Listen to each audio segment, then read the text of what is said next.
Bonjour.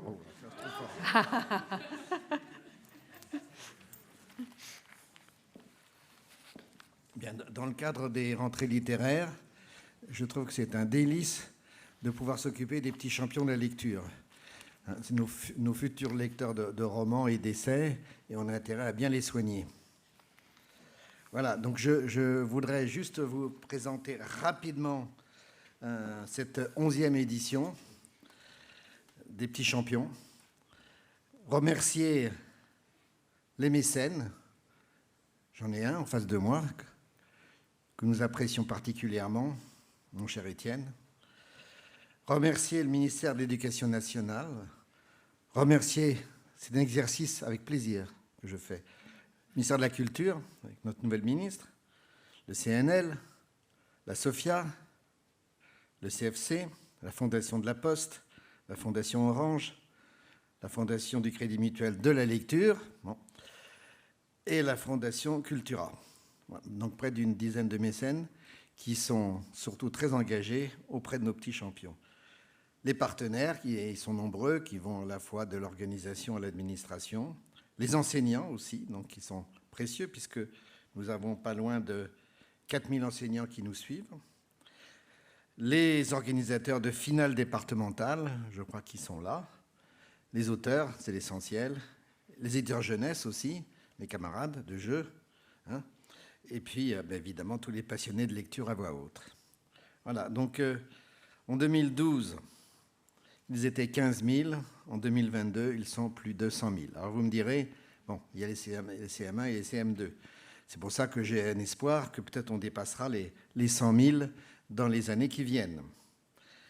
Mais c'est difficile, parce qu'on verra, et je crois, Vincent, que tu le diras, qu'on a malheureusement une chute. Autant on a des belles fréquentations de lecture, et grâce à vous tous, grâce aux familles, grâce aux structures environnantes, autant ensuite, vers 13-14 ans, on voit qu'il y a vraiment une rupture dans la lecture qui est nouvelle, qui est forte. Et alors, est-ce que c'est les mangas qui nous les enlèvent? Est-ce que les mangas nous permettront de revenir à la lecture? Personnellement, j'en suis pas convaincu. Donc, aujourd'hui, notre grand jeu de lecture, on peut dire, est devenu vraiment le temps fort de l'année dans les écoles. Comme je le disais, il y a le temps littéraire de la rentrée, il y a ce temps fort de la rentrée aussi, grâce aux petits champions pour les écoles. Souvent, on rencontre des enseignants comme des élèves qui vraiment passent en CM1 ou en CM2 avec les petits champions. Donc vraiment, je voudrais remercier sincèrement l'ensemble de nos partenaires publics et privés. C'est vrai qu'il faut jouer, que les enseignants n'ont pas toujours aimé, l'éducation nationale n'a pas toujours aimé qu'on participe, qu'on rentre dans leur classe et leur fasse une proposition clé en main, parce que c'est quand même magnifique ce qu'on leur propose. Mais aujourd'hui, tout de même, on a réussi à les convaincre et à leur enlever toute crainte qu'on allait détourner de cette mission. Et ce qui est bien aussi, c'est qu'on arrive à jouer à la fois dans le physique et dans le digital. Donc l'ouverture au CM1 et à la création des finales régionales physiques est un très beau progrès. Mais surtout, ce que j'aimerais, et c'est cette occasion, c'est vous remercier, Suzy Morgenstein, notre marraine, ma marraine, pour sa présence aujourd'hui, qui est là comme l'année dernière. Et je sais qu'elle nous touche tous.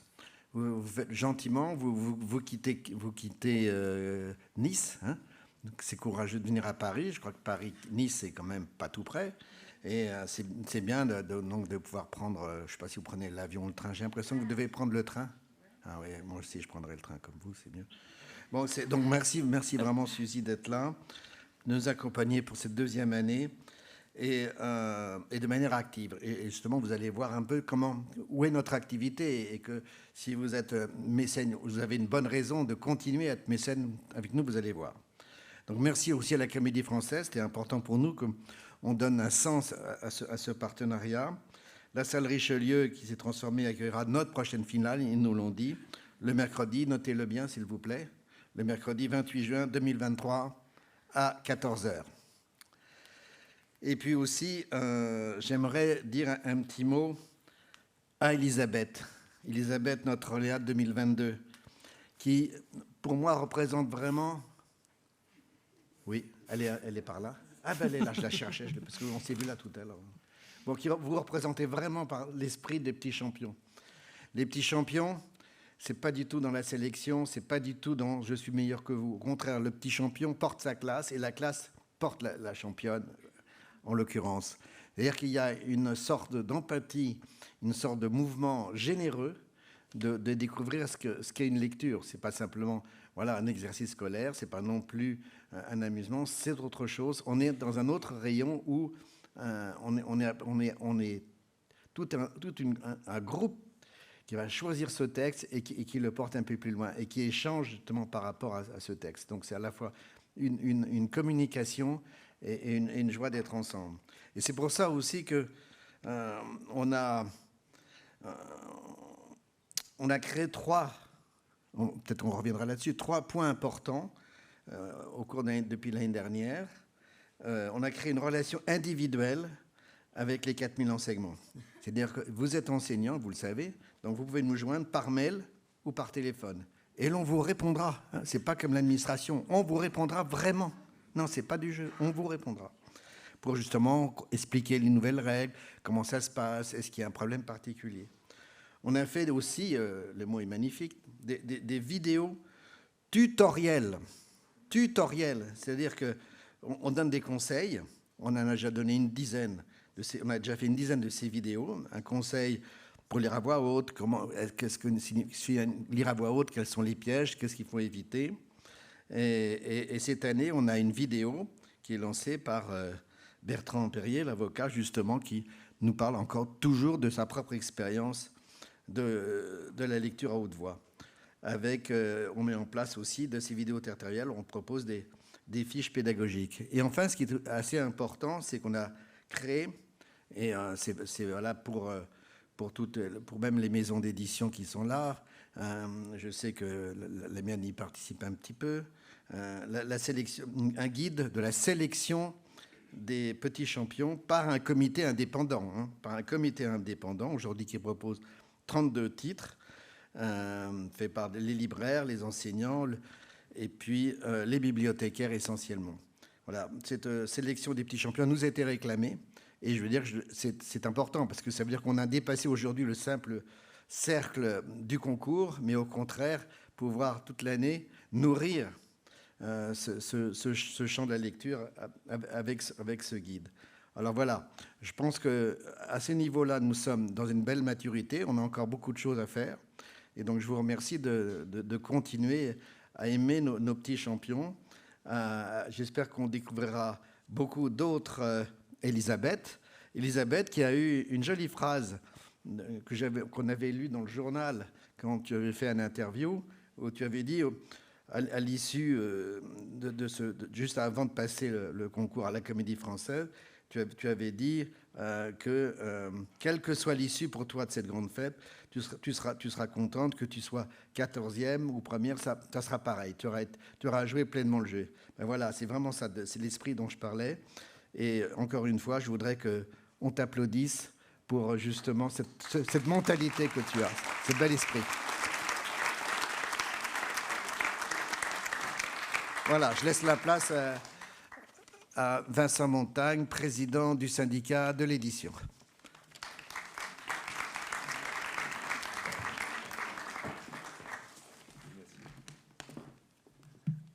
Merci beaucoup, mais merci Antoine. Et puis, je ne veux pas en rajouter, je crois que beaucoup de choses ont été dites dans les propos d'Antoine et surtout dans la sensibilité que nous voulons à ce jeu, qui est un jeu, un dispositif national quand même ludique et collectif et qui veut embarquer toute la classe, c'est-à-dire vraiment donner pour les élèves et les professeurs un outil aussi qui derrière va, pour que le jeu fonctionne bien, il faut qu'il y ait une intensité et donc une sélection, mais on veut surtout embarquer les classes. Alors, peut-être rappeler que le syndicat national de l'édition a dans ses missions, au-delà de l'intérêt des éditeurs, la promotion du livre et de la lecture. Et donc, le syndicat a créé dans son histoire beaucoup de choses, j'en cite qu'une, indépendamment des petits champions, c'est la création du Salon du livre de Paris en 81, qui s'est transformé en festival du livre l'an dernier, c'est-à-dire pour le rendre un peu plus festif et encore être un des promoteurs de la lecture et du livre et faire mettre beaucoup de maisons d'édition, et on l'a transformé pour que justement il y ait une visibilité de beaucoup de livres et de maisons d'édition, et les auteurs qui sont donc des auteurs de contemporains, et là on voit le lien aussi avec les petits champions. Je pense que c'est important. Donc, lorsqu'en 2012, Antoine, comme le président, j'étais avec lui, créer les petits champions, on le fait parce qu'on s'aperçoit que nous avons aujourd'hui un déficit d'intérêt porté par notamment les plus jeunes ou les adolescents, et que donc, si les adolescents s'intéressent moins à la lecture aujourd'hui, c'est aussi parce que même si entre 6, 12, 13 ans, on voit que 81% des jeunes disent lire pour leur loisir, on sait bien que ça se mélange aussi avec les lectures obligatoires. Et donc pour éviter ce décrochage, il faut transformer cette période-là en véritable passion pour la lecture. Et donc la lecture à haute voix est un test formidable. On se souvient tous, nous-mêmes, pour comprendre des mots, une expression, un livre ou des passages, spontanément se mettre à lire à haute voix, qui est une façon personnelle de tenter de comprendre ou de transmettre. Donc la voix, c'est très important. J'ai pris il y a 1 an à Aix-en-Provence, c'est pas Nice, pardon, mais c'est l'atelier de la langue française. Et donc là, on est dans l'improvisation, mais on voit naître on fait exprès on est à Aix, mais on a ouvert un bureau à Marseille pour faire monter justement des jeunes vers la façon de s'exprimer, devenir brillant dans cette expression qui permet de s'intégrer, de s'insérer, c'est très important. Et donc on retrouve les propos de l'avocat qui nous aide aussi pour les petits champions, cette importance de l'expression qui donne, qui intègre et qui permet de partager un plaisir. Et je pense que c'est un des points clés. Donc dans ce lien entre un livre qui est une lecture très personnelle et en même temps la volonté de la partager, ces petits champions de la lecture tracent un chemin dont on espère, comme a très bien dit Antoine, qu'on va dépasser les 100 000 inscrits. Ça dépend beaucoup des classes et des professeurs, mais c'est une évolution très, très naturelle. Alors je rajouterais qu'on a simplement fait un guide, c'est-à-dire une sélection des petits champions, c'est-à-dire des textes, donc une trentaine de romans de coup de cœur. Et je pense que par rapport à l'organisation, n'hésitez pas aussi à faire remonter des livres. Et je pense à des livres des petits éditeurs, des livres que l'on connaît moins, qui n'ont pas forcément eu des prix, où les auteurs ne sont pas encore reconnus. Et je pense que c'est aussi un lieu où on peut faire monter des auteurs. Et donc, comme vous le savez, la finale, ce ne sont que des textes contemporains, et les auteurs assistent également donc à la lecture de leur propre œuvre. Et c'est un temps très, très émouvant. Et donc, il faut le vivre comme ça. Donc, le syndicat a cette mission de promouvoir le livre et la lecture. C'est un challenge passionnant et qui n'est jamais terminé. Donc, merci de votre aide.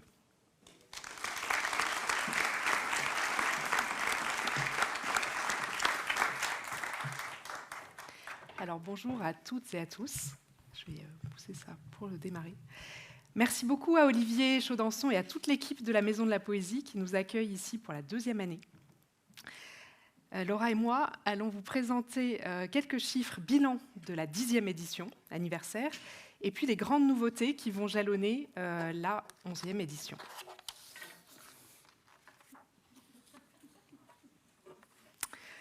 Alors, comme vous le savez, l'année dernière, nous franchissions une étape historique, majeure de l'association, qui est l'ouverture du concours aux classes de CM1. Et voici ce que ça a donné en termes de participation, plus 81% par rapport à l'année précédente, 2020-2021. Donc, on a bondi de 60 000 enfants à 101 000. Donc, une énorme explosion, une réponse très positive des enseignants de CM1 qui attendaient cette ouverture du concours à leurs élèves. Cette année, au jour d'aujourd'hui, 28 septembre, nous avons 1900 classes inscrites en 3 semaines. L'an dernier, à la même date, nous en avions 1300, donc c'est 600 de plus 45%, alors que nous n'avons pas ouvert à un nouveau niveau de classe cette fois. Voilà. Alors, des classes de plus en plus nombreuses, c'est une réalité dont on se réjouit. Et on a souhaité interroger l'an dernier les enseignants sur la manière dont ça se déroulait pour eux tout au long de l'année. Alors voici leur réponse. À la question « Constatez-vous chez vos élèves des progrès en lecture ?» C'est oui à 95%. Et à la question « Ces progrès en lecture sont-ils réalisés également par les élèves en difficulté ?» Alors élèves en difficulté, on précisait par là dans la question qu'il s'agit des élèves en difficulté scolaire, mais aussi des élèves allophones ou des élèves qui sont porteurs d'un trouble 10 ou d'un trouble de l'attention, notamment. Donc 76% affirment que ces élèves-là bénéficient aussi de progrès en lecture suite à la participation au concours. Sur la question de quel type de progrès en lecture s'agit-il ? Les enseignants notent des progrès très significatifs en techniques oratoires, donc articulation, ponctuation, liaison, et puis en expressivité. Et un peu très significatif aussi, mais un petit peu en dessous, en termes de fluence, c'est-à-dire la fameuse vitesse de lecture, qui est notamment un indicateur mesuré par le ministère de l'Éducation nationale à l'entrée en 6e. Antoine Gallimard parlait des ressources que nous développons pour les enseignants. Elles sont très utilisées. Là, vous voyez que sur 380 enseignants, plus de 200 ont utilisé les vidéos tutoriels, puis ensuite les fiches pédagogiques et les suggestions de lecture. Suggestions de lecture dont on voit, alors, qui sont totalement indicatives, c'est-à-dire que les enfants restent libres de leur choix de lecture à partir du moment où il s'agit d'un roman. Néanmoins, on fait ce travail de faire connaître des productions récentes des maisons d'édition et on voit que ça renouvelle les lectures dans les finales départementales et régionales de l'année dernière. On a vu apparaître un certain nombre de titres qui figuraient dans la sélection de l'année dernière. Donc ça intéresse les enseignants d'être conseillés pour se repérer dans la très grande production des rayons jeunesse. Alors, question suivante. Avez-vous continué à faire travailler la lecture à voix haute à vos élèves au-delà du premier tour du concours, c'est-à-dire après la finale classe qui a lieu en janvier? Oui, à 82%. Et pensez-vous participer l'année prochaine? Oui, à 91%. Alors, cet engouement nous réjouit. Il a aussi des impacts en termes de déroulement du concours, sur le calendrier et sur le règlement. C'est ce que Laura va vous présenter.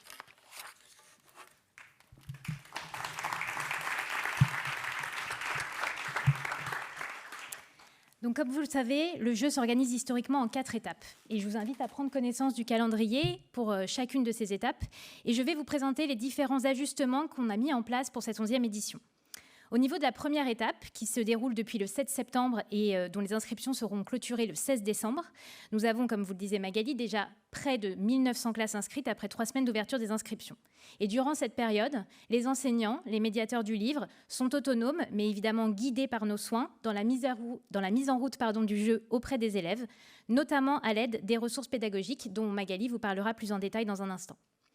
Le choix du petit champion de la classe ou de l'école interviendra au plus tard le 23 janvier 2023, incluant ainsi la nouvelle édition des Nuits de la lecture pour permettre d'organiser les finales du premier tour dans ce cadre. Pour rappel, l'an dernier, 80 événements petits champions avaient été programmés durant les Nuits de la lecture. Cette année, durant cette période, nous avons fait le choix d'ajuster le règlement, au moment où intervient le choix du petit champion du premier tour. À partir de 2 classes du même niveau qui seront inscrites dans le même établissement scolaire, il conviendra désormais d'organiser une finale école, afin de choisir un petit champion par niveau pour les représenter en étape départementale. Cela pour nous permettre de continuer à absorber l'augmentation de la participation dans les meilleures conditions et d'offrir un accompagnement constant aux enseignants. Cela a également une réelle incidence sur la deuxième étape du jeu, l'étape départementale. Celle-ci se déroulera du 15 février au 2 avril 2023 et le règlement a aussi été aménagé en ce sens afin d'éviter la multiplication des finales au sein d'un même département, auquel environ 20 enfants maximum participent, et par souci de cohérence entre les différents taux de participation sur le territoire. Pour mémoire, l'an dernier, nous avions programmé 212 finales départementales. Ce chiffre devrait ainsi, après l'adaptation du règlement, rester le même, et cela malgré l'augmentation de la participation. Pour rappel également, ces finales sont accueillies à 80% dans des bibliothèques, mais également dans des ateliers canopés, quelques librairies ou des centres culturels municipaux. Et cette année, ce seront donc environ encore 200 enfants qui participeront à l'étape régionale. Cette étape régionale est programmée du 12 avril au 10 mai, et c'est là que nous avons élargi le calendrier, puisque auparavant, cette étape se déroulait sur 15 jours.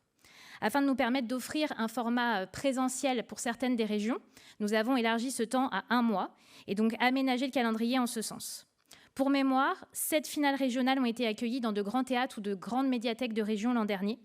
Des événements qui nous ont permis de renforcer notre ancrage local, de développer de nouveaux partenariats locaux, mais également permis d'encourager la visibilité et la connaissance du jeu auprès des acteurs publics et de rendre leur implication plus concrète, notamment en leur offrant une place au sein du jury. Pour les enfants, l'expérience est évidemment bien plus complète. C'est un premier contact avec la scène qui renforce leur confiance en eux et qui les prépare davantage à la finale nationale. Les autres régions ont conservé un format vidéo mis en place depuis la création du jeu, par souci d'éloignement géographique entre les départements qui composent une même région. Pour cette nouvelle édition, la programmation sera établie d'ici la fin du mois de décembre. Cependant, un format hybride sera conservé encore pour certaines régions, avec une conservation du format vidéo. Enfin, la finale nationale est d'ores et déjà programmée, comme vous l'a dit Antoine, à la Comédie-Française, le mercredi 28 juin, dans 9 mois tout pile donc. 14 finalistes régionaux partageront sur la scène de la salle Richelieu l'extrait du livre qu'ils auront choisi, en présence de l'auteur rencontré quelques semaines plus tôt, en classe avec leurs camarades. Je vous remercie.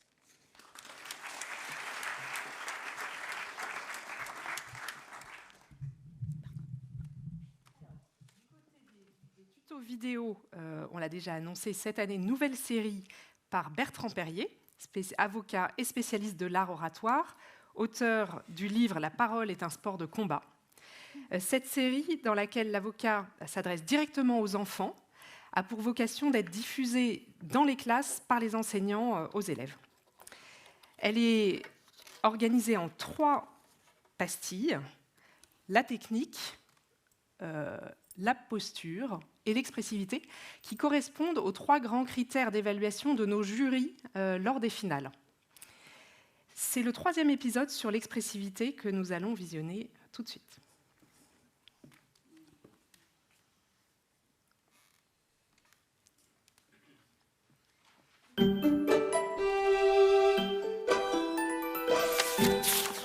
Chers amis, petits champions et petites championnes de la lecture, je m'appelle Bertrand Perrier, je suis avocat.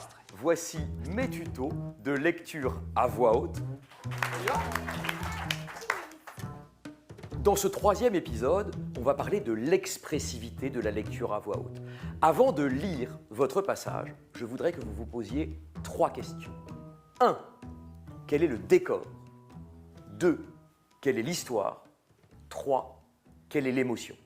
Parce que finalement, votre lecture à voix haute, elle va décrire un paysage, elle va raconter une histoire et elle va le faire selon un certain nombre d'émotions. Victor parcourut 2 bons kilomètres en courant à travers les rues avant de s'arrêter hors d'haleine, dans une ruelle. Sa colère toujours aussi vive, il resta un instant assis sur le bord du trottoir. Quand c'est la colère, il y va encore plus agressif. Et quand c'est la panique, il y va encore plus paniqué. Quand il donne un ordre, c'est encore plus ferme. On essaye ? Tout, mais avec un peu plus d'intensité. en réalité, c'est très important d'être vraiment intense et très marqué dans les émotions. Dessine-moi un mouton. J'ai sauté sur mes pieds comme si j'avais été frappé par la foudre. J'ai sauté sur mes pieds comme si j'avais été frappé par la foudre. Ok, t'imagines le mec qui... J'ai sauté sur mes pieds comme si j'avais été frappé par la foudre. Ouais. S'il y a une description, soyez précis. S'il y a des personnages, soyez précis. S'il y a une action, soyez descriptif pour que ceux qui vous écoutent soient capables de la dessiner, cette action, de décrire eux-mêmes ce paysage. Et c'est comme cela qu'ils entreront dans votre univers, dans l'univers aussi de l'auteur, et que vous aurez réussi à transmettre votre goût pour ce passage que vous avez choisi de lire. Ah, c'est pas mal. Hein, c'est pas mal ça. Ah, ça, c'est pas mal. Oui. Le prêtre. Pour l'instant, c'est le meilleur pour moi. On est d'accord. Elle sentit quelque chose de froid et de visqueux. Et Yann, il faut que tu te l'imagines. Lorsque Commère Gredin revint à elle, la grenouille était sur sa tête. Il faut que tu te l'imagines. On va pas redessiner, tu vois, mais voilà. On essaye? Lorsque Commère Gredin revint à elle, la grenouille était assise sur son nez. Voilà, super. Bravo, c'est bien. Je voudrais vous dire une dernière chose. Quand j'étais à l'école, les petits champions de la lecture, ça n'existait pas. Et j'aurais adoré faire ça. Bravo. Tu peux rester? Non, reste jusqu'à la fin, comme tu veux.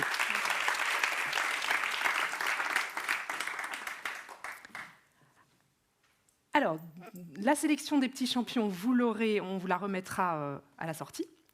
Cette année, elle vient de paraître, on vient de la recevoir, et cette année, elle est composée de 32 romans jeunesse qui ont été choisis par notre comité parmi 90 parutions 2021, proposées par l'ensemble des éditeurs. Elle comporte une nouvelle catégorie qui est spéciale 10. Cette catégorie, on l'a créée pour inclure des ouvrages destinés aux enfants dyslexiques, ce qui représente 6 à 8% des élèves. Et c'est l'association Signes de Sens qui a choisi les 2 ouvrages de cette catégorie.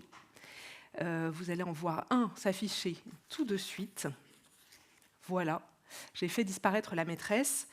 Ce sont des ouvrages qui ont été conçus pour aider les 10 à surmonter leurs difficultés de lecture grâce à des adaptations spécifiques au niveau de la mise en page et du texte. Voilà, ici vous voyez à quoi ressemble une typo syllabique.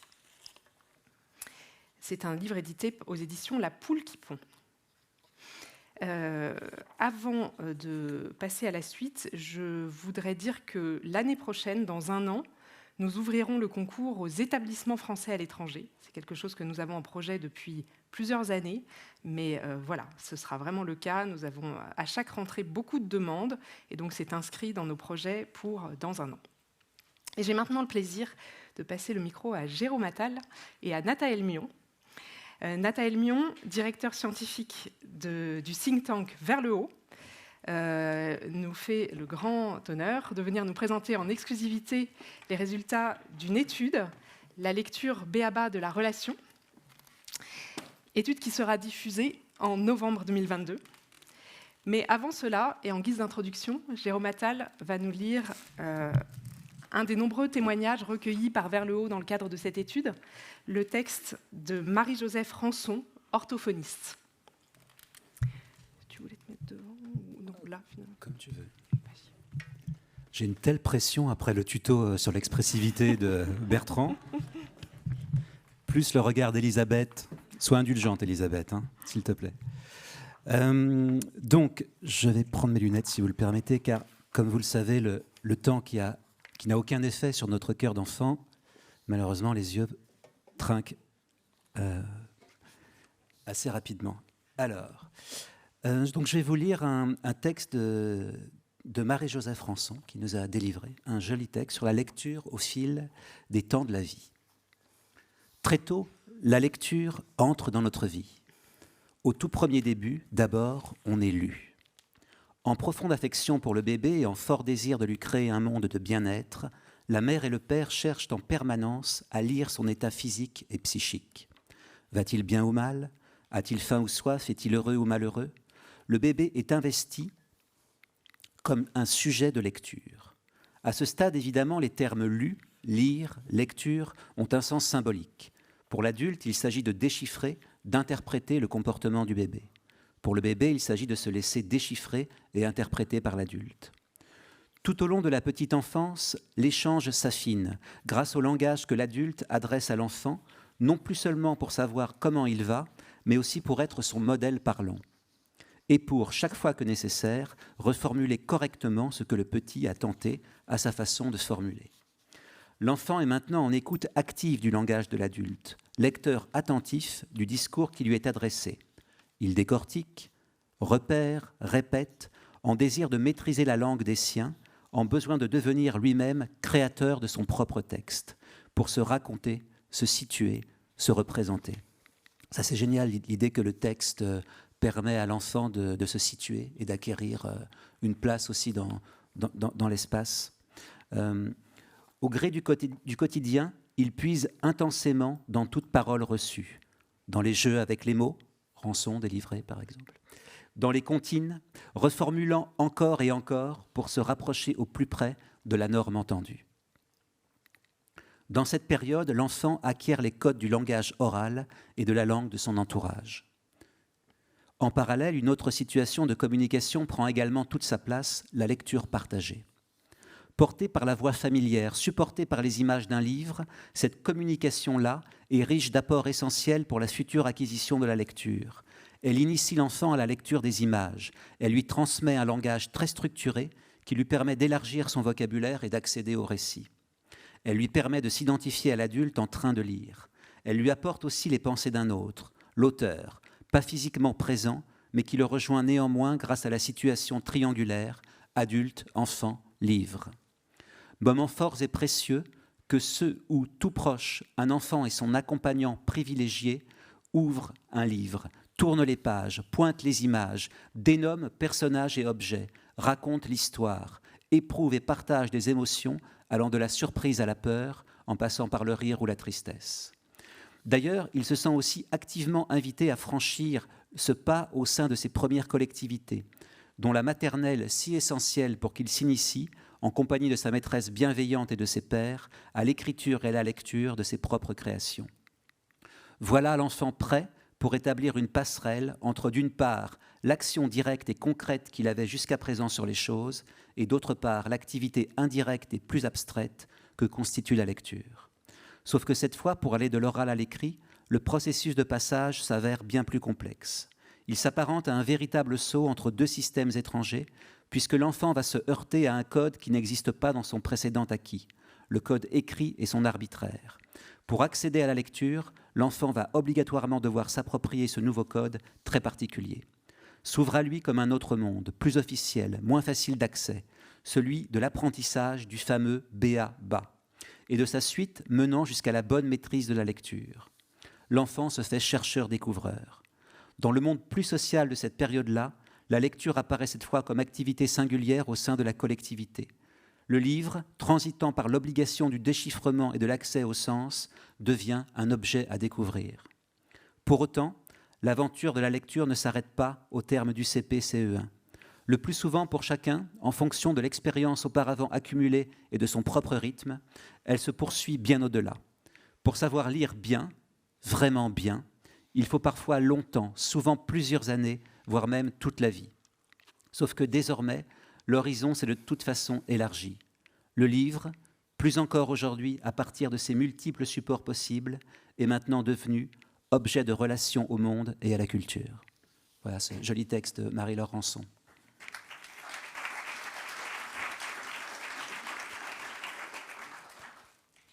Merci beaucoup. Et merci beaucoup aux petits champions de nous permettre de présenter quelques-uns des résultats du travail que nous avons mené.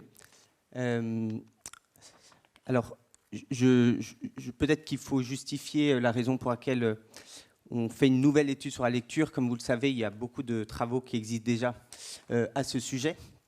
Ça nous donne, nous, accès à beaucoup de données quantitatives, beaucoup de travaux de chercheurs, mais aussi un grand nombre d'initiatives autour de la lecture. Pour nous, qui travaillons sur les questions d'éducation et de jeunesse, la lecture est vraiment à la croisée des questions d'égalité sociale, les questions de famille, les questions d'éducation formelles, évidemment, et les questions d'ouverture au monde. Donc, nous avons voulu mettre ce travail sous le signe de la relation, donc le texte que vous venez d'entendre, donc de Marie Jo, qui est une orthophoniste qui a beaucoup travaillé au sein du groupe Bayard sur le développement d'une offre pour la jeunesse, avec des œuvres spécifiquement pensées pour tous les jeunes. Ce texte ouvre notre rapport et le met sous ce signe de la relation. Donc voilà, il y a beaucoup d'aspects de la lecture qui sont abordés dans ce rapport que vous pourrez découvrir le 8 novembre, mais voilà déjà quelques éléments de ce rapport. Donc quelques constats, dont certains ont déjà été faits par des intervenants précédents, mais il y a énormément de choses qui se jouent dans le rapport à lecture dans le contexte familial. Donc là, vous pouvez voir un extrait qui est peut-être un peu dur à déchiffrer de loin, mais l'OCDE, notamment, s'est beaucoup penché sur la manière dont le contexte familial de la toute petite enfance détermine le lien à la lecture. C'est évidemment lié à l'accès à des livres. Il y a un certain nombre de familles en France qui n'ont pas de livres chez elles, ou alors elles ont les livres qui ont été donnés en maternelle, le premier livre de poésie, et puis à l'école primaire, les premiers ouvrages qu'on peut donner aux enfants, mais sinon il n'y a pas d'accès aux livres. Mais il y a avant tout une relation très particulière qui se joue avec l'objet livre, mais aussi avec la pratique de la lecture. C'est-à-dire qu'il y a une relation positive qui peut se jouer au moment de la lecture du soir, par exemple, ce qu'on peut appeler la lecture sur les genoux aussi, la lecture avec un adulte, on l'entendait dans le texte tout à l'heure, qui va transmettre un rapport au livre, un rapport à l'histoire, etc. Et ça va être déterminant dans le lien à la lecture tout au long de la vie. Ensuite, alors, le graphique que vous voyez à gauche n'est pas forcément très clair, mais on voit les différences de performance en lecture selon les types d'écoles. Et donc tout en bas, sur la ligne verte, on voit le niveau de lecture en milieu de CP dans les écoles qu'on appelle donc REP+, dans les réseaux d'éducation prioritaire renforcés. Donc il y a quand même un écart très significatif et qui se poursuit durant toute la scolarité selon le lieu de scolarisation dans les performances en lecture. Donc aujourd'hui, la lecture, je le disais en commençant, est aussi un indicateur de différence sociale. Et c'est préoccupant que ça se joue dès le CP et quand on arrive en sixième, il y a quasiment les 2/3 des enfants de ces réseaux d'éducation prioritaire renforcés qui ne maîtrisent pas la lecture au niveau qu'on attendrait à la fin du CE2. Donc c'est un très gros enjeu d'égalité sociale, de démocratisation scolaire qui se joue autour de la lecture. Alors, on l'a cité comme, là vous voyez le décrochage de lecture au niveau du collège. Donc vous voyez, c'est un peu l'inverse de la croissance des petits champions de la lecture. C'est un peu la même courbe, mais dans l'autre sens. Donc autour de 13-15 ans, se joue un énorme décrochage dans les pratiques de lecture, alors qui se joue à la fois dans les pratiques de lecture plaisir, mais aussi, en fait, on constate qu'il y a aussi des décrochages au niveau des lectures imposées dans le contexte scolaire. Donc c'est très important de prendre la question en amont, parce que s'il y a un décrochage au collège, évidemment, ça veut dire qu'il y a des raisons qui sont ancrées plutôt dans l'itinéraire des différents élèves. Et alors, il y a cette question du décrochage aussi entre les filles et les garçons. C'est-à-dire que les filles gardent une pratique de lecture dans la durée qui est plus importante que celle des garçons. Donc, évidemment, ça interroge. C'est lié aussi à des référents sociaux, à des représentations qui s'ancrent très tôt. Là, dans les derniers jours, il y a un rapport qui a montré que la compétence en mathématiques entre les filles et les garçons s'inverse en CP, c'est-à-dire que les garçons deviennent meilleurs que les filles en mathématiques en CP, mais les filles gardent une compétence meilleure dans les matières littéraires dès leurs 6 ans, et ça se poursuit sur toute la scolarité, y compris dans le supérieur, et ça se reflète aussi dans la pratique de lecture. Donc voilà, dans notre rapport, on regarde un certain nombre d'initiatives. Par exemple, au Québec, pays souvent inspirant sur ce genre de questions, des initiatives ont été mises en place avec un père, son fils et un enseignant homme pour développer un rapport positif à la lecture, un rapport d'identification. Donc là encore, sur quelque chose qui peut sembler une question de performance scolaire, il y a un enjeu relationnel très fort, un enjeu d'identification, un enjeu de relation. Voilà, quelques constats que vous connaissez sans doute, mais qui permettent aussi de voir que cet enjeu de la lecture, en fait, nous ouvre à des questions très différentes. Donc, à ce sujet, dans notre travail, et même avant de rencontrer plus directement les petits champions de la lecture, on a été interpellé par la question de la lecture à voix haute, à plusieurs titres.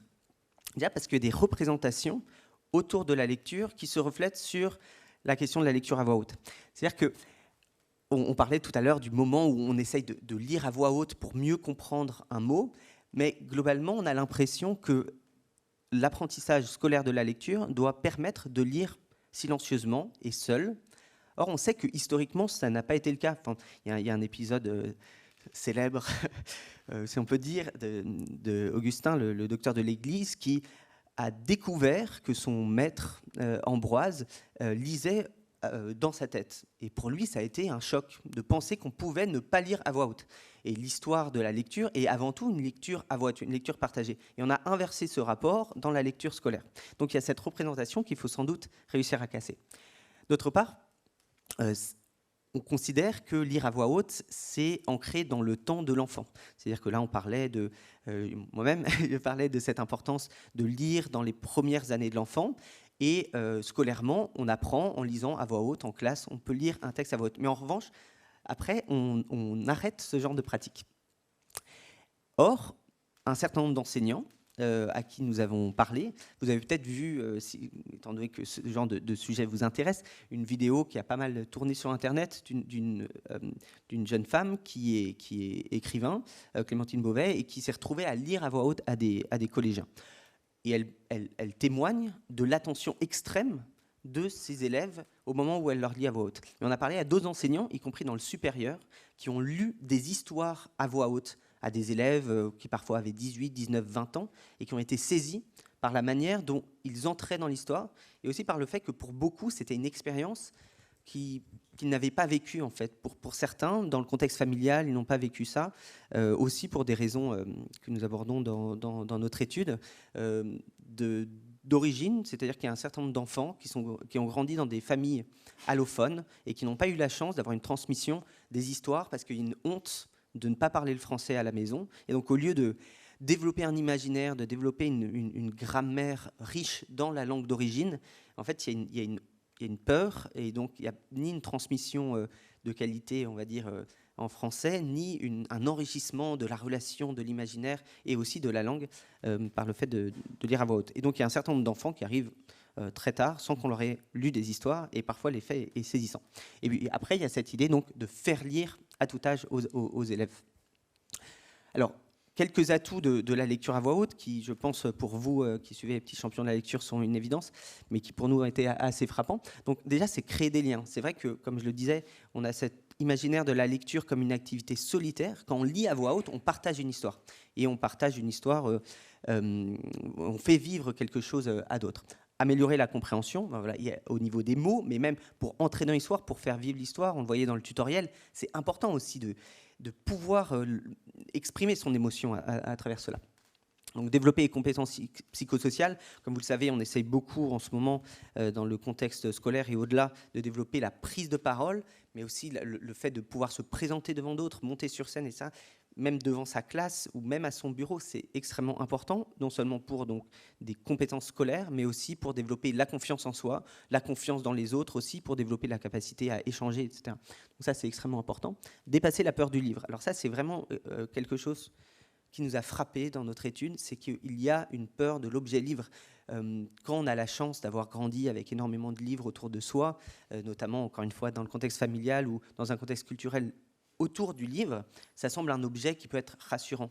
Mais en fait, à la fois des bibliothécaires, des enseignants et beaucoup de membres d'associations qui vont au contact de personnes éloignées du livre témoignent que parfois il y a un rapport qui est presque traumatique à cet objet livre, qui est assimilé en fait à une forme d'exclusion, d'assignation scolaire, d'assignation à l'échec, etc. Donc en fait, le fait de faire vivre ce livre, de le rendre non pas comme un objet mort, on va dire, mais l'habiter par la parole, permet aussi de faire entrer dans l'imaginaire, de faire entrer dans l'histoire, ce qui est en fait le sens du livre, mais que parfois on peut perdre et que la pratique de lecture à voix haute permet de retrouver. Puis après, bon, valoriser d'autres profils à l'école, je pense qu'on le voit aussi dans les petits champions de la lecture, ce sont des compétences qui ne sont pas avant tout ou pas seulement scolaires. Le fait de lire à voix haute, ça permet aussi de découvrir des talents d'expressivité, des talents d'humour parfois, de certains profils qui scolairement, en fait, seraient tenus sous le boisseau. Et donc, il me semble que ce n'est pas le moindre des avantages de ces pratiques dans le contexte scolaire. Voilà, donc j'ai indiqué quelques initiatives parce que, évidemment, il y a beaucoup de recherches qui ont été faites à ce sujet et quelques initiatives. Bon, voilà, quand vous lirez le rapport, vous pourrez découvrir un peu plus en détail. Mais ce sont à la fois des initiatives où on fait lire les enfants, mais aussi beaucoup d'initiatives où on permet, par exemple, aux parents de lire à leurs enfants, où on va lire. C'est-à-dire, par exemple, la Sauvegarde du Nord, qui est une association très active dans le nord de la France, a développé tout un programme où des lecteurs professionnels, ce ne sont pas des conteurs, ce ne sont pas des acteurs, ce sont des lecteurs qui vont au contact de personnes qui ont un rejet en fait, du livre, pour les faire entrer dans l'histoire. Voilà, et évidemment, ça existe à la fois en France, mais à l'étranger. Mais j'espère que vous aurez la curiosité d'aller les découvrir en lisant le rapport. Donc, sur la base de nos travaux, on formule un certain nombre de recommandations, et là, en l'occurrence, sur les questions de lecture à voix haute, nous formulons quelques recommandations dont nous espérons qu'elles seront reprises. Donc, d'une part, développer la formation. C'est-à-dire qu'aujourd'hui, pour un certain nombre d'enseignants, la lecture à voix haute, comme je le disais, est associée soit au tout premier temps de l'enfant, ou au tout premier temps d'entrée dans la lecture, soit à des difficultés. Donc il faut absolument faire en sorte que dans leur formation initiale et continue, ils aient conscience de l'importance pour eux de lire à voix haute et pour les enfants de développer ces pratiques. Ensuite, il me semble qu'il y a une slide derrière. Non, bon, pardon. Bon, développer les compétences en lecture et la prise de parole dès le CP. Bon, ça rejoint ce que je disais sur la formation, mais c'est important que ça entre du coup dans les programmes scolaires. Et ensuite, vous voyez pas, normalement, il y a un petit texte en plus, mais ce n'est pas grave, s'appuyer sur le réseau des partenaires, c'est-à-dire qu'il y a un très grand nombre de partenaires, les petits champions font ça excellemment bien, mais il y a beaucoup de partenaires associatifs, il y a des médiathèques, des bibliothèques, des conservatoires de théâtre ou d'autres arts. Il y a des réseaux locaux qui sont extrêmement riches, il faut s'appuyer dessus, l'école ne peut pas tout faire, les enseignants ne peuvent pas tout faire, mais de nombreuses ressources existent.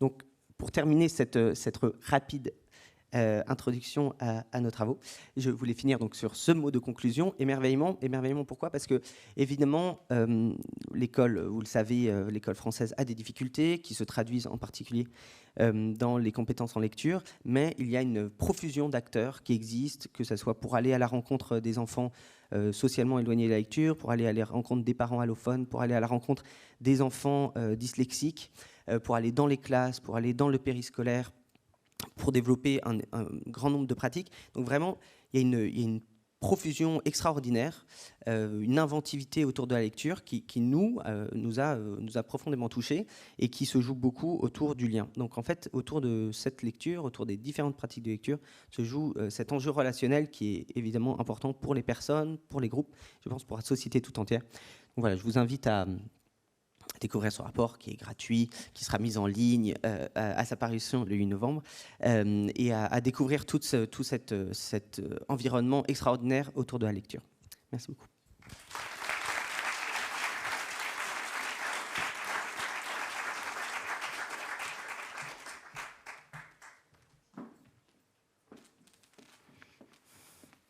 Alors Nathanaël est reparti, mais si vous avez des questions pour Nathanaël,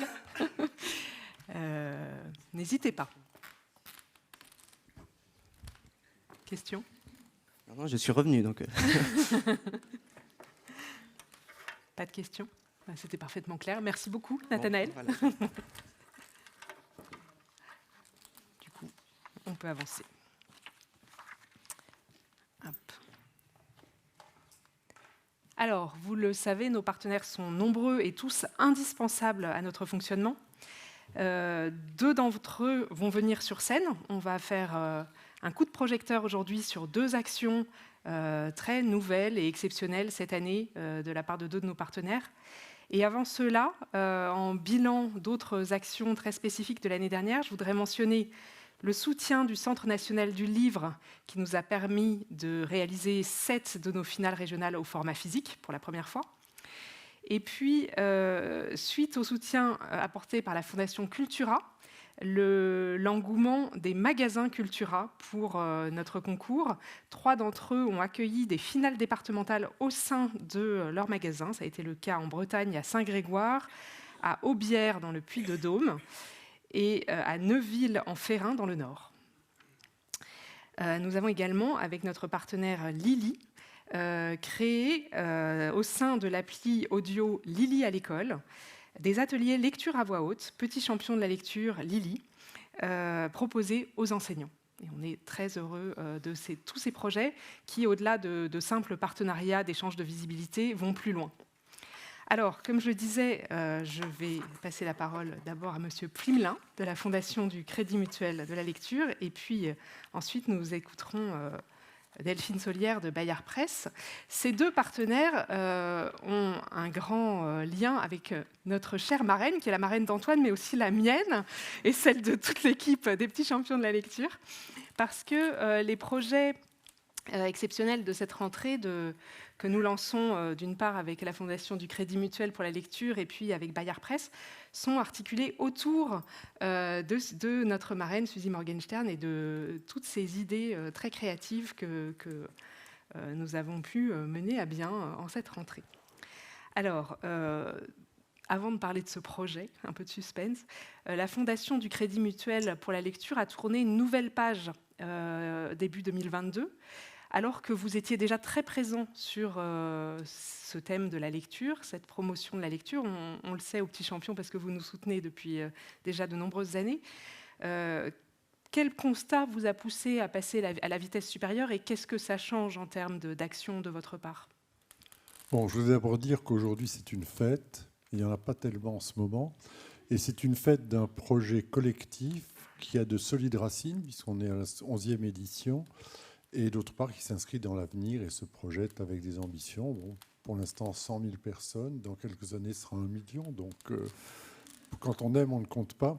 Par ailleurs, je voulais dire que j'avais préparé une fiche de lecture pour répondre aux questions de Magali, que je connaissais, mais elle m'a interdit de l'utiliser. Donc, je ne vous ferai pas une lecture à voix haute, mais une réponse à voix haute. Alors, pourquoi est-ce que la Fondation du Crédit Mutuel pour la lecture a décidé de tourner une certaine page et d'avoir un nouvel élan? C'est en fait une coïncidence avec la grande cause nationale de la lecture, mais nous sommes surtout partis du principe, du constat qu'à cause du Covid notamment, beaucoup d'associations avaient des difficultés à réaliser leurs projets. Elles n'abandonnaient pas leurs projets, mais elles avaient du mal à les réaliser. Et donc nous avons pris 3 décisions pour ce nouvel élan. La première, c'est de doubler le nombre de projets soutenus. Donc on va passer en quelques années de 100 projets soutenus chaque année à 200. Cette année, je pense qu'on sera à 150, 170. Deuxièmement, en rénovant notre site internet, de l'ouvrir aux associations qui n'ont pas toujours les moyens de communiquer et donc leur donner une possibilité de notoriété. Et puis troisièmement, ça peut intéresser un certain nombre d'entre vous de relancer le prix Innovation Lecture. Alors, votre fondation soutient les Petits Champions de la Lecture depuis 4 ans. Vous connaissez parfaitement notre opération, ayant à titre individuel participé à de nombreuses reprises à nos jurys nationaux ou à notre jury régional Île-de-France au Panthéon l'an dernier. Vous avez également à cœur que chaque année, des collaborateurs des confédérations du Crédit Mutuel soient membres de nos jurys régionaux. En quoi ce concours de lecture à voix haute correspond aux valeurs de votre fondation ? Alors d'abord, je voulais dire que la lecture, et ça a été dit tout à l'heure, c'est curieusement un bonheur qui est à la fois intime et partagé.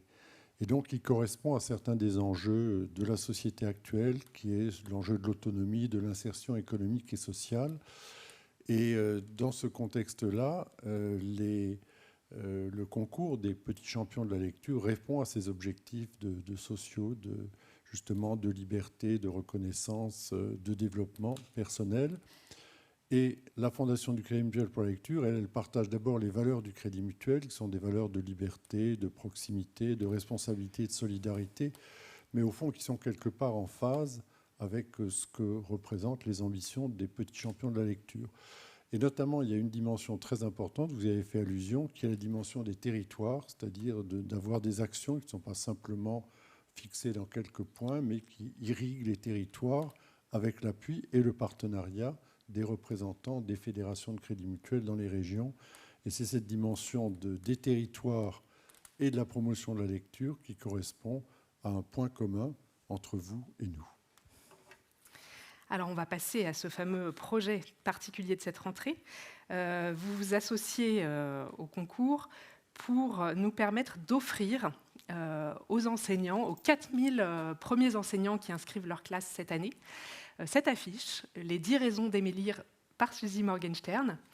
Une affiche qu'on a imaginée à partir d'un poème écrit par Suzy au Petit Champion et qui a été illustré par Thomas Bass, affiche qu'on a présentée à la Fondation du Crédit Mutuel pour la lecture et qui a eu envie, plutôt qu'on en fasse un tirage réduit pour nos partenaires et quelque chose d'assez confidentiel, qu'on puisse vraiment en faire profiter les classes et que cette affiche puisse être affichée sur les murs pour les élèves.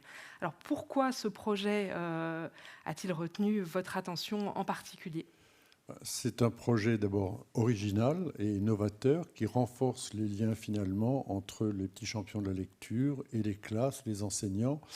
Moi, j'ai qu'un reproche à faire, c'est que j'aurais mis la photo de Suzy sur cette affiche, et je pense que la photo de Suzy aurait suffi à elle seule à convaincre les gens de lire, mais leur aurait quand même donné envie de poursuivre et de trouver les différentes raisons de lire, ou parfois d'ailleurs de ne pas lire. Et donc, l'originalité et le caractère dynamique et pédagogique de ce projet nous a vraiment séduits et nous avons décidé de le soutenir. Et je dois dire que la lecture reste pour chacun d'entre nous, pour notre société, un enjeu majeur. Et je pense que les petits champions de la lecture sont un des acteurs majeurs des progrès à faire dans ce domaine. Donc, bravo et on continuera à vous soutenir. Merci beaucoup.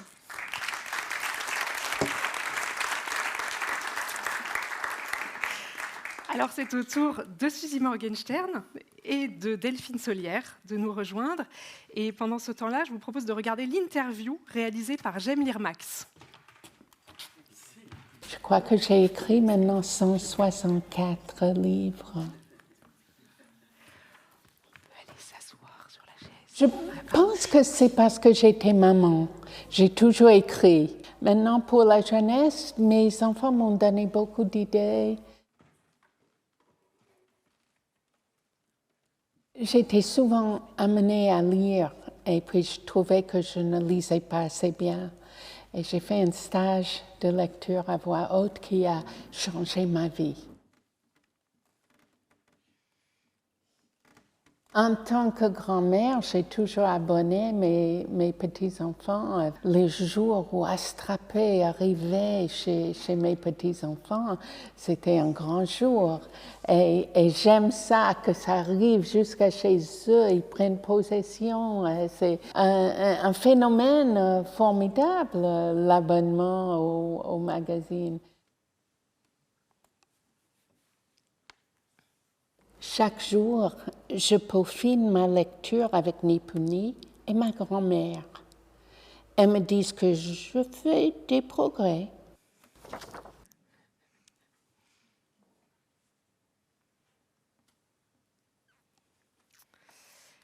Alors, Suzy Morgenstern, en tant qu'autrice jeunesse, vous avez été sur la scène de la Comédie Française en juin 2021, parce qu'une des petites championnes, Angelina, lisait votre roman Nonna Gnocchi, qui raconte un été, des vacances d'été entre un petit garçon et sa grand-mère. Donc, vous vous inspirez souvent de la vie quotidienne des enfants dans vos textes. Il y a bien sûr La Sixième, qui raconte l'entrée au collège, ou cette histoire de grandes vacances, et bien d'autres. Et alors, à la fin de cette finale, où Angelina vous a beaucoup ému, Angelina venait de l'Aubrac. Elle a des parents qui sont d'origine d'Amérique latine, en Argentine. Et Suzy avait été très marquée par cette rencontre avec Angelina. Et Suzy, vous m'avez dit à la fin de cette finale, mais moi j'ai envie d'écrire cette histoire, de raconter l'histoire d'Angelina dans un livre.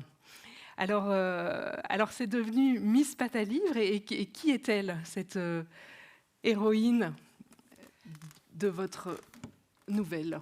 D'abord, Magali a dit que j'avais beaucoup d'idées, mais c'est Magali qui a les idées. Et quand je suis devenue marraine, par la force d'âge, je suis marraine de tout. Magali, j'ai demandé à Magali s'il y a beaucoup de travail impliqué dans ce rôle de marraine. Et elle m'a dit, ah non. Et ensuite, elle a eu plein d'idées, dont cette idée d'écrire une histoire des petits champions de la lecture.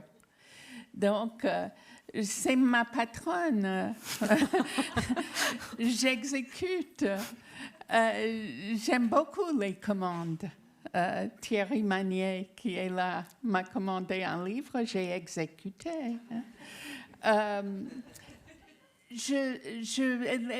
Miss Pata livre, bien évidemment, c'est moi. Tout ce qui est patate, c'est moi. Et tout ce qui est livre aussi. Au départ, elle était grosse. Elle est noire, elle est grosse. Elle est pauvre. Elle vient de Guadeloupe. Elle s'appelle Hibiscus. Et donc, c'est moi. Mais dans mon histoire originale, elle était aussi bègue. Et l'éditrice m'a dit, elle n'a pas besoin de ça en plus. Et elle avait raison, comme quoi le travail avec les éditeurs est très important. Et voilà, elle est moi, elle est mal dans sa peau, elle est... oui, moi. Et ce concours de lecture à voix haute va la changer profondément. Oui, elle prend confiance. Elle prend confiance. Je crois que la lecture donne confiance. Et la lecture à voix haute, certainement, ça lui a donné l'occasion de briller. Elle était tellement mal vue par ses camarades de classe. Elle était tellement mise à l'écart. Et par la lecture, elle a réussi à recueillir l'approbation et l'amitié de ses camarades de classe. Et je crois que c'est vrai. Alors Delphine, Bayard Presse et J'aime lire Max en particulier est partenaire des petits champions de la lecture historique depuis la création du concours. Nous avons déjà à plusieurs reprises eu des projets communs, notamment une série vidéo de les tutos des petits champions que vous aviez réalisés, qui donnait la parole à 2 anciens petits champions, Charlie et Adrien. Cette année, quand vous avez entendu parler du projet de texte de Suzy sur la lecture à voix haute, vous avez tout de suite été intéressé, partant pour le publier. Comment vous présenteriez cet intérêt pour la lecture à voix haute de Bayard Presse en tant qu'éditeur de magazine ? Alors nous, c'est notre combat depuis toujours, depuis la création, en tout cas de J'aime lire, pour les apprentis lecteurs qui date de 1977. Donc moi, je m'occupe particulièrement des magazines de lecture. Et Suzy a déjà publié des histoires chez nous par le passé. Et c'est vraiment pour nous un accompagnement au quotidien, et particulièrement dans la lecture à voix haute, parce que ça fait plus de 20 ans que nous, on enregistre avec un studio spécialisé nos histoires de mes premiers J'aime lire pour accompagner des apprentis lecteurs dans la compréhension orale et dans l'envie aussi de raconter. Donc voilà, c'est entièrement... interdépendant finalement, le projet de Petits Champions et ce qu'on fait, c'est vraiment très très lié. Et avec J'aime lire Max, nous n'avions pas de version audio, donc c'est vrai que cette idée qu'on puisse mieux comprendre en lisant à voix haute, c'était tellement fort qu'on a été hyper content d'accompagner ce projet. Et quand le projet avec Suzy est arrivé, évidemment, on était aux anges. Alors, ce hors-série, on va vous le distribuer à la sortie. Vous le voyez ici. C'est un hors-série J'aime lire Max qui comprend 4 histoires. Celle de Suzy est la première. Et dans le hors-série se trouve un marque-page, Petit champion de la lecture. C'est un hors-série qui est diffusé à 42 000 exemplaires, à la fois en kiosque et auprès des abonnés J'aime lire Max. Alors, c'est un cadeau précieux pour tous les petits champions de cette année que ce texte, parce que Suzy, vous y racontez les différentes étapes du concours et puis vous y donnez aussi, avec beaucoup d'humour, vos conseils personnels pour bien lire à voix haute. Est-ce que vous pourriez nous lire un extrait ? Oui. J'enlève les lunettes, moi. Elisabeth. Pour le concours de lecture, Madame Bonheur a organisé des chorales d'extraits. On s'assoit en rond et chacun lit à tour de rôle une phrase d'un passage du même livre. Ensuite, on le dit tous ensemble. J'adore ça. Chaque jour, je peaufine ma lecture avec Nipuni et ma grand-mère. Elles me disent que je fais des progrès. Mais là où je suis le plus surprise, c'est qu'elles ne sont plus les seules à m'écouter attentivement. Quand c'est mon tour de lire mon extrait en classe, je me tiens debout face aux élèves et je commence. Je m'appelle Fifilota Provisionia Gabardinia Pimprenella Brandacier, fille du capitaine Ephraim Brandacier, ex-terreur des océans, désormais roi des cannibales. Fifi est le surnom que m'a donné mon papa. Il trouvait que Fifilota était trop longue à dire. C'est bien la première fois que je fais rire mes camarades. C'est au tour de Chloé.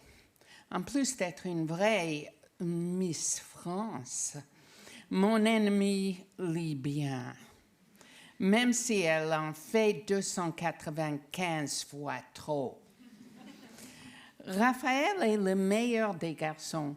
Confiant, assuré, il parle assez fort, mais il se balance comme un palmier dans un orage. Et puis, il y a ceux qui bougent leurs lèvres, mais dont la voix est si faible qu'on n'entend rien. On ne peut pas augmenter le volume comme à la télé.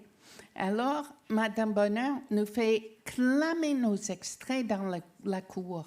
Le lecteur d'un côté, les auditeurs de l'autre. Chaque fois, elle répète « On parle pour être écouté, il faut y aller fort ». C'est le mot qu'elle crie le plus avant chaque lecture. « Fort !» En ce qui me concerne, je n'ai aucune difficulté à faire vibrer mes cordes vocales. Mais j'ai d'autres problèmes. La maîtresse nous conseille de lire pour la personne la plus éloignée de nous, celle qui est tout au fond de la salle.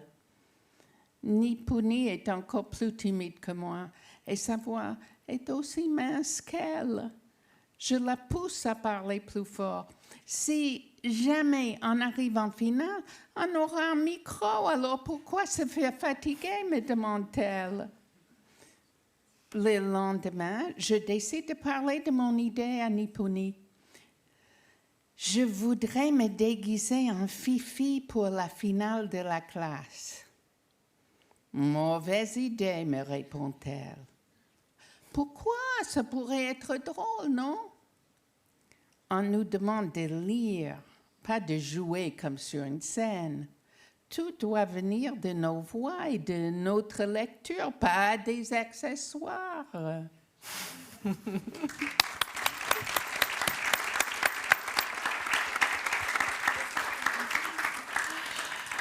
J'aimerais juste vous dire que je profite dans mes histoires pour prendre mes personnages adorés comme Fifi Brin d'Acier. J'ai des poupées Fifi Brin d'Acier, j'ai des crayons Fifi Brin d'Acier, j'ai des draps Fifi Brin d'Acier. Mais en suédois, Fifi, c'est pipi. Et j'en veux aux Français de ne pas avoir traduit Fifi, d'avoir changé son nom. Alors Delphine, vous le disiez, les liens sont très forts entre lecteurs de presse, les lecteurs à voix haute et puis nos deux structures. On avait eu un très bel exemple de ça en 2016 où J'aime lire Max avait réalisé un article sur les petits champions de la lecture qui avait été lu par une Zoé qui en avait parlé à sa maîtresse, qui avait inscrit sa classe au concours et cette Zoé avait remporté la finale nationale 2016. Voilà. Alors, cette année, nous avons un nouveau projet dans les cartons. Est-ce que vous pourriez nous en dire un peu plus ? Oui, alors je vais vous raconter un peu la petite histoire, parce que vous ne la connaissez pas forcément tous. En fait, au moment du Festival du Livre Paris l'année dernière, il y avait beaucoup de monde, il faisait assez chaud. Et voilà, j'avais cherché un peu à faire le tour des endroits, et j'étais tombée sur l'espace réservé aux petits champions de la lecture. Je dis, bon là, je connais, je vais rentrer, je vais forcément dire bonjour à quelqu'un. Donc, effectivement, il y avait Laura. Et il y avait surtout un atelier de lecture à voix haute qui était proposé par une comédienne formidable qui est ici, Raphaël. Et j'ai été vraiment saisie par ce travail et cette interaction avec les enfants. Je suis restée tout le temps de l'atelier et j'ai vraiment vu les enfants changer avec des exercices finalement de respiration, de diction simples et assez puissants. Et voilà, donc je suis rentrée dans mon équipe en racontant ce moment vécu. Et puis quand on a fait notre débrief entre nous, Magali, Laura et avec mon adjointe Julie, on s'est fait un petit déjeuner sympa au soleil et on s'est mis un peu à imaginer qu'est-ce qu'on pourrait faire cette année, parce que certes, on est partenaire média depuis de nombreuses années, on fait des échanges de visibilité mutuelle, mais on est aussi, il me semble, plus que ça, vraiment des partenaires, un peu comme des partenaires de tennis, où on tape la balle dans le même sens. Et donc là, on s'est pris à rêver de proposer aux enseignants et aux enfants un webinaire autour de la lecture à voix haute. On en avait eu l'expérience cette année, moment de la semaine, dans la presse dans l'école, avec le magazine Astrapi, qui, avec Salut l'Info, une émission qui s'appelle, avec France Info, une émission qui s'appelle Salut l'Info, qui est un podcast d'actu hebdo. Et on avait réalisé l'année dernière un webinaire qui avait rencontré un immense succès. Donc voilà, on s'est pris à rêver, est-ce qu'on y arriverait cette année ? Voilà, donc on s'est réunis, on a travaillé avec Raphaël, avec les petits champions, avec notre partenaire de France Télévisions, Lumni. Et normalement, si tout va bien, on devrait avoir on espère 2 webinaires en novembre et en janvier pour rencontrer beaucoup d'enfants. L'année dernière, notre webinaire Salut l'Info, donc c'est une émission qui est en direct. Il faut que les enseignants s'inscrivent avec leur classe.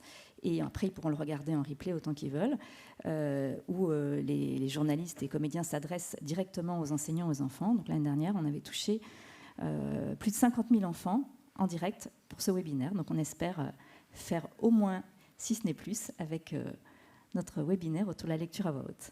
Voilà.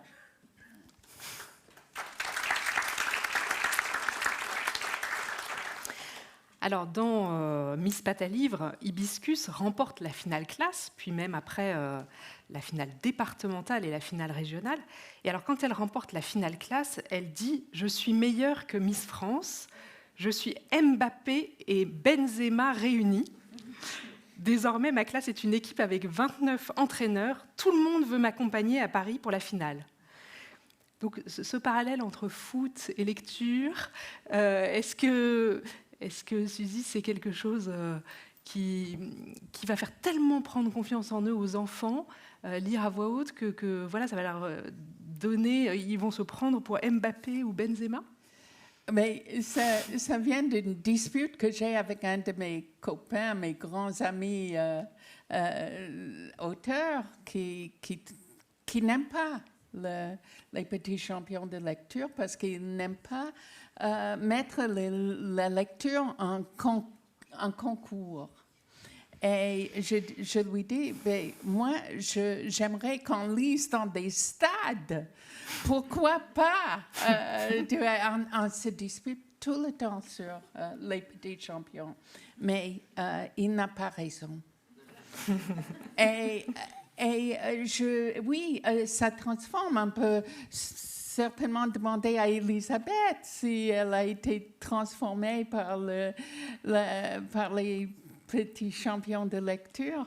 Je sais que quand elle a lu à la Comédie Française, je trouvais qu'elle était la reine d'Angleterre avant de mourir. Tu vois,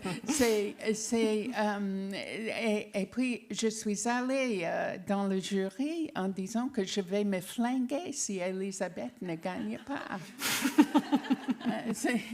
C'était... Mais je crois que tout le monde a pensé comme moi. Et oui, je crois que l'important, c'est que chacun trouve son truc. Moi, petite, on m'appelait Susie Shakespeare. J'étais ce que j'étais, mais j'avais trouvé mon truc, c'était d'écrire dès toute petite, que ce soit écrire, lire, chanter, courir. Il suffit de trouver son truc. Et je suis sûre que les petits champions de la lecture aident les enfants à trouver, à briller, à rayonner. Et je suis vraiment fière d'en faire partie. Merci, Suzy. On va laisser la place. Alors, c'est maintenant un autre auteur que nous allons entendre, que vous avez entendu tout à l'heure vous lire à voix haute, qui est Jérôme Attal, qui va répondre aux questions de Caroline Noël, qui est notre community manager et rédactrice web et en charge des relations influenceurs.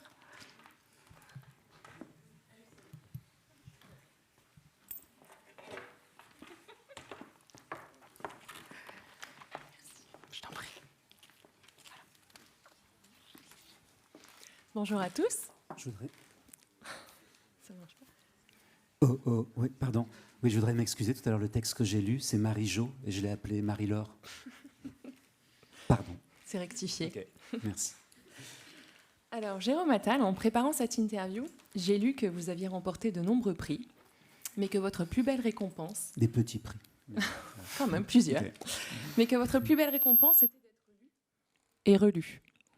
Pouvez-vous nous dire ce que ça fait d'être lu, à voix haute, et sur une scène aussi prestigieuse que celle de la Comédie Française ? Ah oui, alors c'est la première fois, évidemment, que j'ai été lu... évidemment, c'est la première fois que j'ai été lu sur la scène de la Comédie Française. Et là, c'est la première fois que je lis un texte à la Maison de la Poésie. Donc, vive les petits champions de la lecture.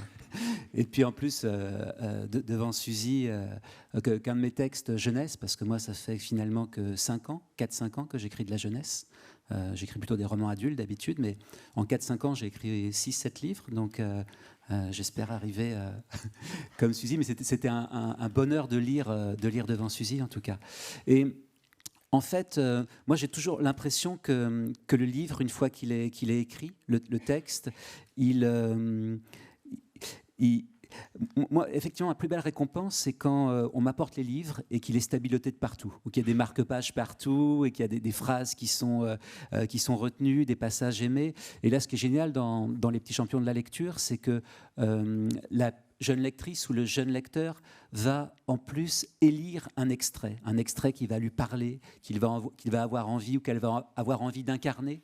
Et c'est ça qui est chouette, c'est comme si le livre attendait, comme quand vous êtes dans une soirée, vous arrivez dans un dîner, et tout d'un coup, le chat de la maison vient s'asseoir sur vos genoux. Et là, mon texte, il est comme ça, et tout d'un coup, la lectrice ou le lecteur choisit un passage. Et là, c'était Mila qui avait gagné pour la région PACA.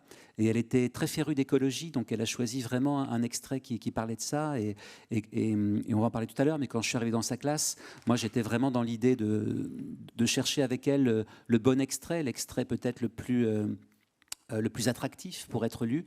Et en fin de compte, elle avait tellement aimé son extrait que j'ai rien dit. Et c'est ça qui est chouette, c'est que aussi dans le texte, dans les 200, 300 pages du livre, enfin, en tout cas en ce qui concernait mon texte, l'enfant ait pu choisir ce qui lui plaisait le plus. Alors votre livre, c'est Alcy et le pensionnat d'Alcatraz. C'est ça. Donc en juin dernier, pour préparer la finale nationale, vous êtes allé à la rencontre de Mila, qui était notre finaliste Provence-Alpes-Côte d'Azur, mais aussi de ses camarades, puisque vous êtes allé dans sa classe. Est-ce que vous pourriez nous raconter cette expérience ? Oui, c'est ce qu'il faut dire aux enseignantes et aux enseignants, mais ce que Suzy explique génialement dans son livre, c'est que en fait c'est un concours où il n'y a pas de compétition dans la classe. C'est-à-dire que l'enseignante, la classe où je suis allé, c'était une enseignante, elle a vraiment mobilisé toute la classe autour de ce projet et elle a permis aussi à cette classe à la fois de soutenir Mila, mais aussi de s'exprimer. Et par exemple, dans mon livre, il y a beaucoup de mots valises. Et donc, tous les enfants, quand je suis arrivé, m'avaient fait des mots valises. Par exemple, ils avaient tous dessiné un orage-ton. Un orage-ton, c'est un orage qui produit des jetons et pas de la pluie quand la foudre arrive. Ou alors, il y avait aussi un potirongeur. Le potirongeur, c'est un petit rat qui se met en potiron quand c'est la période d'Halloween. Ou alors, un animal qui est très répandu dans le milieu littéraire, cette fois pour adultes, c'est le canard sissique. C'est un canard qui, au lieu de dire « coin, coin », dit « moi, moi ». Et donc voilà, et tous les élèves m'avaient fait leur mot valise, me les avaient dessinés, et Mila parmi eux. Et Mila, ce qui est génial, c'est qu'elle avait une histoire, mais c'est ce qu'a dit Magali et ce qu'a dit Suzy. Elle avait une histoire un peu compliquée, où elle était peut-être un peu timide. Elle n'était pas la personne la plus expressive de cette classe. Et grâce à la lecture, grâce au petit champion de la lecture, elle s'est découverte, elle s'est trouvée une place grâce au livre. Et c'est ça qui est génial dans cette expérience. Et ce que dit le texte de Marie-Jo que j'ai lu tout à l'heure, c'est que à la fois le texte et à la fois l'oralité, à la fois cette façon d'incarner le texte vous donne une place à la fois dans votre classe, mais à la fois dans votre famille, à la fois dans la société. Et il y a une adhérence, et il y a un lien. Je peux citer, pardon, je parle beaucoup, mais il y a une phrase de Gilles Deleuze que j'adore. Gilles Deleuze, il dit qu'on écrit quand il y a une différence entre ce qu'on est soi, profondément, et ce que la vie nous montre ou la vie nous donne, ou la vie nous fait subir, par exemple. Et alors moi, je me reconnais vraiment là-dedans, c'est-à-dire qu'il y a quelque chose qui me heurte dans la vie ou qui me bouleverse, je vais avoir envie d'écrire une histoire ou d'écrire un roman. Et la lecture, je crois que ça se place un peu... c'est un allié, et ça permet aussi d'être un bouclier par rapport à la vie et d'être aussi de s'avancer, de se positionner. En tout cas, pour les enfants qui participent à ce concours, il y a ce côté vraiment, grâce au texte que j'ai choisi, le texte qui devient ce que je suis, ce que je représente. C'est moi qui l'ai choisi, ce texte. C'est moi qui vais le lire. Il y a un côté, voilà, c'est un allié. Grâce à ce texte, je m'appartiens et je m'ouvre au monde. Et c'est ça qui est très beau dans ce concours. Et encore une fois, les enseignantes et les enseignants réussissent à faire participer toute la classe. Et c'est ça qui est beau. Dans une belle aventure collective. Exactement, Caroline. Ce qui Caroline. est extra avec Jérôme Attal, c'est qu'il fait les réponses et les questions. Mais pardon, il y avait 4 questions et je les ai combinées en 2, d'accord. C'est pas grave. Ok, pardon. Alors, ma dernière question est la suivante. Ouais. Si aujourd'hui vous aviez 10 ans et que vous participiez au petit champion de la lecture. Alors déjà, j'ai toujours 10 ans. C'est vrai. En fait, c'est l'avantage. Quand je fais aussi beaucoup d'ateliers d'écriture jeunesse et je leur dis, mais testez tout sur moi parce que l'enfant, c'est moi, quoi. Et donc, si aujourd'hui vous participiez au petit champion de la lecture, oui. Quel livre auriez-vous envie de lire sur scène? Alors, mais j'aurais envie de... Je trouve ça incroyable aujourd'hui parce que... Alors, incroyable et en même temps... En littérature, il y a tellement de livres, mais c'est en même temps réjouissant. Il y a trop de livres et à la fois c'est réjouissant parce que on est d'accord qu'il y a trop de livres, mais quand vous ne pouvez pas demander à un peintre de peindre moins de toiles, par exemple. Donc on est content d'écrire et je trouve qu'il y a un vivier extraordinaire, comme peut-être il n'y a jamais eu auparavant, d'autrices et d'auteurs. J'adore Clémentine Beauvais, dont on a parlé tout à l'heure. Moi, mon dernier coup de cœur, c'est un livre de Phoebe Wall qui s'appelle La Maison Bleue et qui a été traduit en français. Et c'est un livre incroyable où c'est l'histoire, je suis sûr que ça va tellement plaire à Suzy, c'est l'histoire d'une petite fille qui vit seule avec son papa. Et déjà, on n'explique pas pourquoi. Et ça, je trouve ça génial, qu'on entre comme ça dans le livre. Voilà. Elle vit seule avec son papa, dans une maison qu'elle adore, dans une maison qui est comme sa famille. Et tout d'un coup, on va construire plein d'immeubles autour de la maison. Autour de la maison, ça va devenir le chantier. Et la maison, finalement, va être détruite. Et on comprend très vite que le papa ne va pas pouvoir lutter contre toutes ces personnes qui veulent construire des parkings, des supermarchés autour de la maison. Et donc, la petite fille va être très triste parce qu'elle a 8-9 ans et elle va devoir quitter la maison avec son père et son chat et son chien, et elle a tous ses souvenirs de son enfance, et peut-être les souvenirs de sa maman aussi qui n'est plus là, dans cette maison. Et ils vont aller habiter dans une autre maison qui n'a plus rien à voir, qui est une maison que la ville va leur donner, mais qui est une maison qui n'a pas évidemment la chaleur de cette première maison. Et le papa va avoir une idée géniale. Les murs sont tout blancs quand ils vont arriver, et il va simplement dire à cette petite fille: mais tiens, on va peindre notre ancienne maison sur les murs de l'appartement tout pourri dans lequel on nous a logés. Et j'adore cette histoire, je suis comme un dingue. Et on aimerait bien l'entendre lu à voix haute. Oui, très bien, j'essaierai. Merci Jérôme Attal. Merci à vous. On va maintenant appeler Elisabeth sur scène, s'il vous plaît, génial. pour avoir une lecture à voix haute.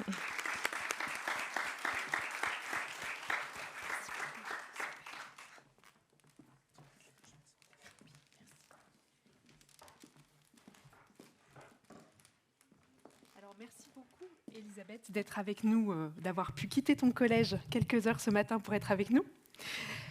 Tu vas nous lire un livre, tu peux le montrer, ouais, on le voit là, non, il est sur l'écran, t'embête pas. Un livre hors catégorie ce matin, qui est ni un documentaire, ni un roman, ni un livre sur la préhistoire, ni un livre sur la société d'aujourd'hui, mais un peu tout ça mélangé, les quatre à la fois. Il s'agit du premier ouvrage jeunesse de Yuval Noah Harari, l'auteur de Sapiens, une brève histoire de l'humanité. Et avant d'écouter Elisabeth, je vous propose de l'entendre lors de la dernière foire de Bologne. There is a much, much deeper layer within all of us, which connects all of us.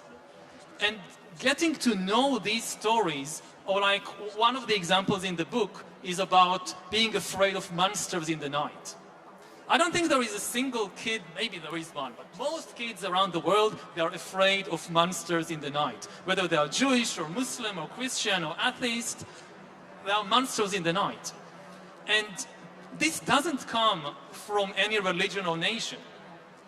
This really comes from our deep, very deep common past, because hundreds of thousands of years ago, there really were monsters in the dark. If you live in the African savannah, you know, 100,000 years ago or a million years ago as an ancient human, and you go to sleep, in the night, a lion can come and eat you. So if you are asleep and you suddenly hear this creak and a monster is coming, you are absolutely correct in a very deep sense. You are here because some ancestor 100,000 years ago woke up in the middle of the night frightened by a monster and climbed a tree or ran away, and this is why she or he survived. So these are the kinds of stories that I also try to connect present-day kids to, because these are really the deep legacy of all of us. Alors, un grand merci aux éditions Albin Michel Jeunesse qui nous ont proposé cette idée de lecture. Et Elisabeth, c'est à toi.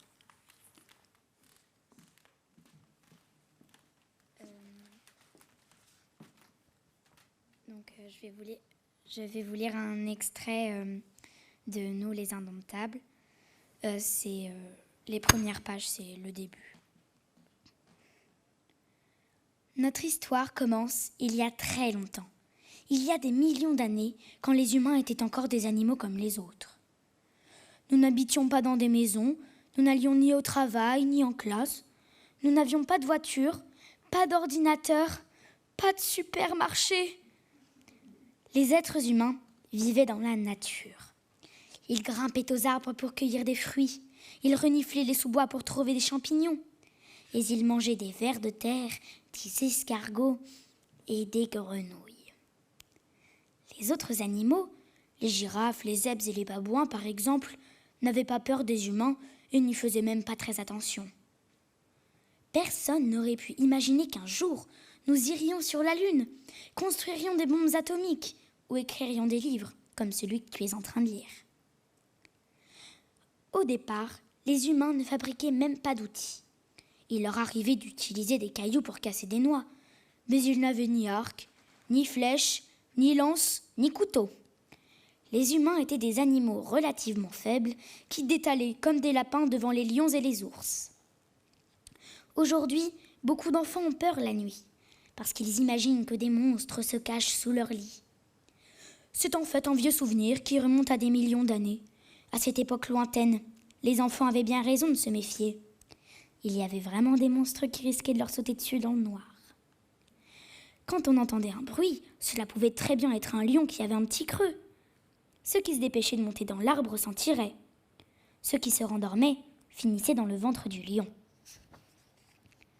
Parfois, quand les lions tuaient une girafe, les humains les observaient de loin. Ils avaient envie de manger cette viande, mais ils n'osaient pas approcher. Même une fois les lions partis, ils restaient prudents. C'était à cause des hyènes qui venaient dévorer les restes et qui n'étaient pas des bêtes très sympathiques. Les humains ne se risquaient à aller voir sur la pointe des pieds qu'à la toute fin, quand tous les autres animaux étaient partis. Et là, trop tard, il n'y avait plus que des os.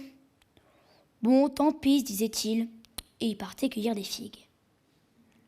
Et puis un jour, une personne a eu une idée géniale. Cette personne a pris un caillou et elle s'en est servie pour écraser un os.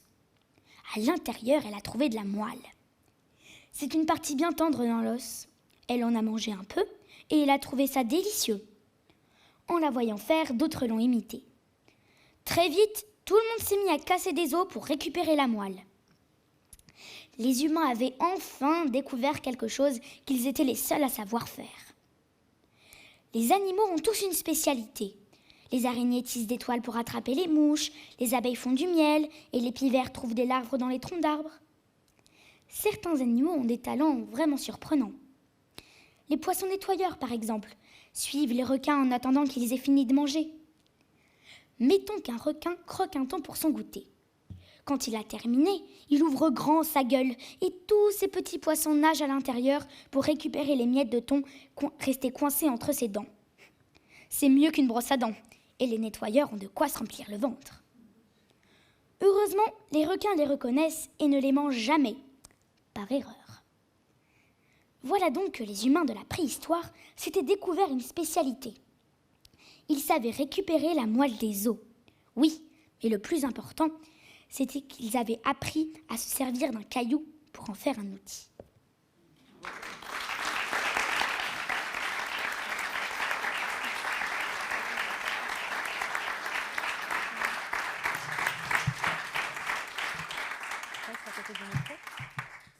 Merci beaucoup, Elisabeth. Nous étions ravis de t'écouter de nouveau aujourd'hui. Tu as impressionné le public et le jury lors de la finale nationale. Je crois que c'est encore le cas. Si tu devais aujourd'hui donner 3 conseils aux futurs petits champions, à ceux qui vont participer à cette 11e édition, lesquels seraient-ils ? Eh bien, le premier conseil, ce serait de lire et relire le texte, vraiment pour bien comprendre et pour donner de meilleures intonations à ce qu'on lit. Ensuite, le deuxième conseil, ce serait de lire le texte comme on aimerait l'entendre. Parce qu'on n'a pas vraiment très envie d'entendre une lecture plate, donc il faut mieux mettre des intonations. Et enfin, le troisième conseil, c'est ne pas penser au public et être vraiment dans sa bulle. Comme ça permet de mieux se concentrer et de mieux lire le texte. Voilà. Merci beaucoup, Elisabeth. Reste avec nous.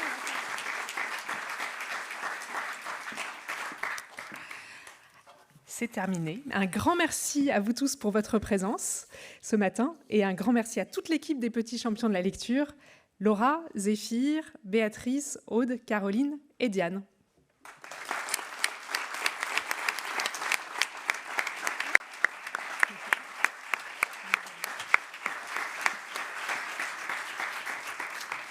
Et on vous retrouve tous à la sortie pour un café.